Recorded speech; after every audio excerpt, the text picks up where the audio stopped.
Buen día, hermanos, les habla Marco Romero. Les bendigo en el nombre de Jesús. Vamos a continuar con la segunda parte de la enseñanza, cómo agradar a Dios. Vamos a orar. Te agradecemos, Dios, por tu presencia, por medio de tu Santo Espíritu en este lugar. Te agradecemos por el sacrificio en el madero, lo cual nos da perdón de pecados y vida eterna, así como también nos da sanidad y provisión. Ese acto.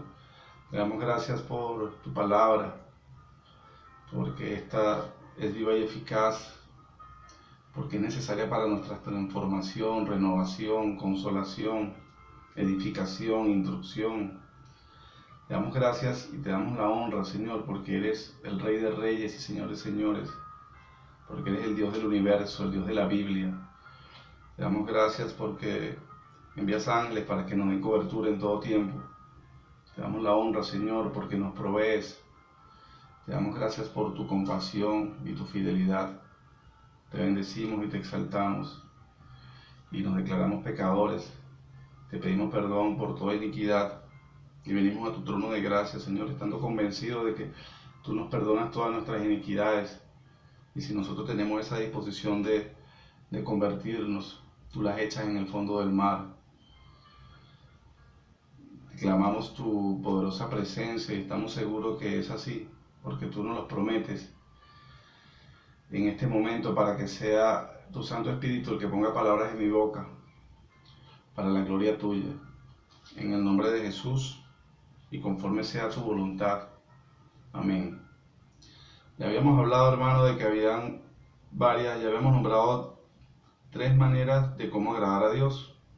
Primero, por medio de la fe, que habíamos hecho énfasis en el pasaje de Hebreo, el vivir en el Espíritu y el temor a Dios. Ahora vamos a continuar con una de las principales atributos que caracterizan al Señor Jesucristo después del amor, que es la humildad. La palabra dice que quienes son humildes reciben las siguientes recompensas. Veamos el Salmo 147:6. Jehová exalta a los humildes. Santiago 4:6 dice: Dios resiste a los soberbios y da gracia a los humildes. Dice también la palabra que al altivo lo mira de lejos. Primera de Pedro 5:6 dice: humillaos pues bajo la mano poderosa de Dios, y Él os exaltará cuando fuere tiempo. Después dice: echando toda vuestra ansiedad sobre Él, porque Él tiene cuidado de nosotros. Mateo 11:29, que es un pasaje emblemático, que dice: llevad mi yugo sobre vosotros y aprended de mí, que soy manso y humilde de corazón, y hallaréis descanso para vuestras almas. La humildad la define en Filipenses, ¿no? Cuando él dice que debemos poner a los demás como superiores. Hay una historia que no recuerdo muy bien, recuerdo la parte final de un regimiento militar donde había un soldado que era cristiano y el resto del regimiento siempre le hacían burlas. Y en una ocasión, no recuerdo muy bien el inicio, sé que él llegó a donde estaban los amigos, donde estaban los demás compañeros en el dormitorio, y le arrojaron, no recuerdo la razón, no recuerdo bien la historia, porque sé que una de las personas le arrojó la bota en la cabeza. Y el hombre, bueno, lo que hizo fue recibir el golpe y quedarse tranquilo. Al otro día, cuando se levanta el que le arrojó la bota, se consigue con que la bota se la habían limpiado y se la habían colocado al lado de su cama, lo cual fue de gran impacto. Y esa postura de humildad que tuvo ese soldado le fue de enseñanza y le fue de buen testimonio a esa persona que tanto se burlaba, que lo llevó a convertirse al Evangelio. La palabra dice que, bueno, que pongamos la otra mejilla. Otra manera por medio de la cual agradamos a Dios es por medio de las alabanzas. Sabemos que la alabanza es la expresión corporal, por medio de cantos, por medio de declaraciones, donde exaltamos y engrandecemos el poderoso nombre de Dios. A diferencia de la adoración es ya algo que viene del corazón, es algo actitudinal. Las alabanzas en el Salmo 69, 30 al 31, así lo declara el salmista cuando dice: alabaré yo el nombre de Dios con cántico, lo exaltaré con alabanza y agradará a Jehová. Más que el sacrificio de buey o becerro, que tiene cuernos y pezuñas. Aquí vamos a hablar tres aspectos de la alabanza de David. Él decía que la alabanza debería ser en todo momento, como le señalé, bien sea en canto, declaraciones o en pensamientos. Y él lo dijo en uno de sus salmos, dice: bendeciré a Jehová en todo tiempo, su alabanza estará de continuo en mi boca. También la alabanza afecta nuestras emociones, dice David, y dice: en Jehová se gloriará mi alma. En el alma es donde residen las emociones. Y la alabanza es extensible a terceros. Y la palabra dice, el salmista dice: lo oirán los mansos y se alegrarán.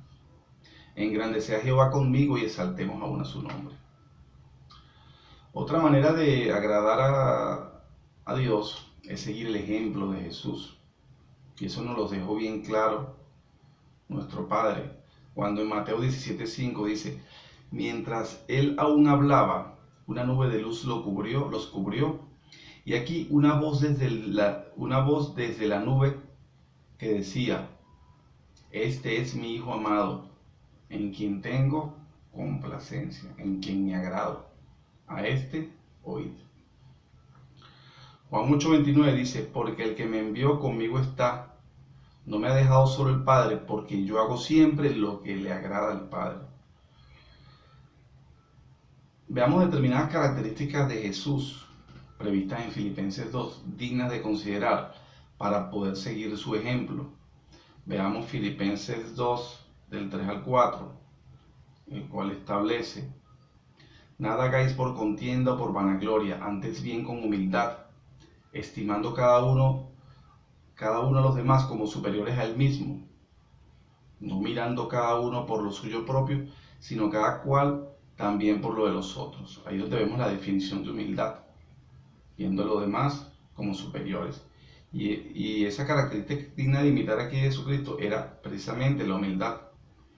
No interesado en el bien propio, sino en el del prójimo. También el versículo 6 y 7 así establece: el cual, siendo en forma de Dios, no estimó el ser igual a Dios como cosa que aferrarse, sino que se despojó a sí mismo, tomando forma de siervo, hecho semejante a los hombres. Obviamente, Dios manifiesta su humildad aquí y no se aprovechó ni se valió de la condición de ser Dios. También el versículo 8 de Filipenses 2 dice: y estando en la condición de hombre, se humilló a sí mismo, haciéndose obediente hasta la muerte, y muerte de cruz. Fue obediente al Padre. Hubo un momento en que dijo que no pasara de mí esta copa, cuando por un momento en la carne sintió lo que le venía, pero después dijo: no se haga su voluntad, no se haga mi voluntad, sino la tuya. Entonces aquí vemos cómo nuestro Señor Jesucristo fue obediente y entregó su vida. La pregunta es: ¿hasta qué punto seríamos nosotros capaces de entregar la vida por el prójimo o por un hermano? El otro aspecto que podemos considerar para agradar a Dios es, bueno, obviamente un aspecto general, pues, es la obediencia a Dios. Romanos 12:1 dice: así que, hermanos, os ruego por la misericordia de Dios que presentéis vuestros cuerpos en sacrificio vivo, santo, agradable a Dios, que es vuestro culto racional. Y aquí podemos ver lo que es el sacrificio vivo. El sacrificio vivo no es simplemente que la lengua no diga algo vergonzoso o que la mano no haga nada ilícito, sino que la lengua diga algo bueno y que la mano se extienda a la caridad. No es cerrar los ojos para no ver el mal, sino abrirlos para saber dónde y cuándo hacer el bien. Porque el sacrificio en el contexto del cristiano está saturado de amor. Esa es la carta de presentación del cristiano, el amor. Sacrificio santo. Bueno, cuando hablamos de santidad, la santidad la ostentamos gracias al sacrificio vivo de la cruz del Calvario. O sea, el que seamos santos no es por lo que yo hago, sino por lo que ya Cristo hizo por mí en la cruz del Calvario. Se basa en la compasión y la misericordia, el amor de Dios. Aunque ya somos santos porque somos apartados, dice Pablo, en ese proceso en que aceptamos a la obra de la cruz, pero también estamos llamados a vivir en santidad. Que nuestra conducta refleje el carácter de Dios. Sacrificio agradable, el otro elemento aquí que señala el pasaje. Presentamos sacrificio a Dios agradable cuando actuamos conforme a su palabra.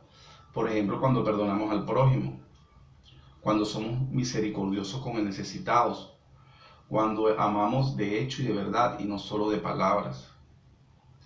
Es un sacrificio andante en medio de un mundo que desagrada a Dios. Como decía Pablo, debemos ser epístolas andantes.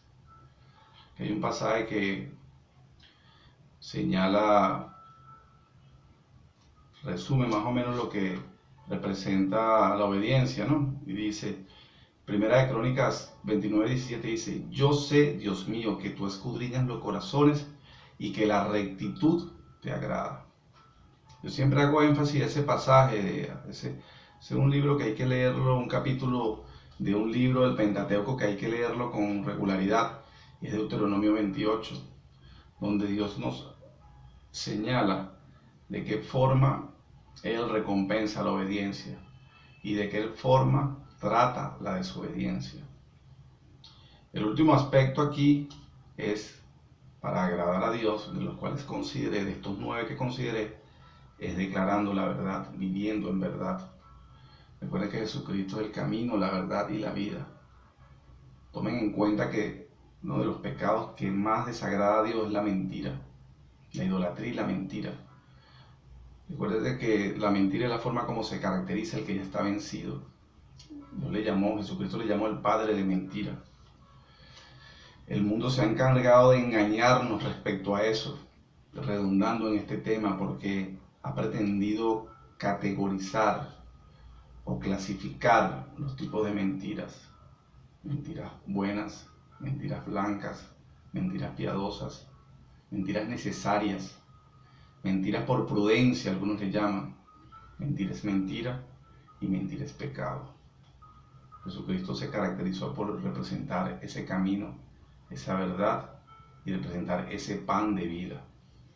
Proverbios 12:22 dice, los labios mentirosos son abominación a Jehová, pero los que hacen verdad son su contentamiento, es decir, son su agrado. Dios les agrada la verdad. Bueno, hermanos, es importante tener en cuenta estos aspectos que nos llevan y nos conducen a la manera tipificada conforme a sus escrituras, de acuerdo a su buena voluntad, de cómo podemos agradarles, de cómo podemos agradarle a Dios por medio de nuestras acciones, de qué manera nuestra fe es perfeccionada, como dice Santiago, por medio de las obras. Les bendigo en el poderoso nombre de Jesús. Nos vemos en una próxima. Recuerden visitar mi canal, Marco Antonio Romero Rivero. Hasta la próxima.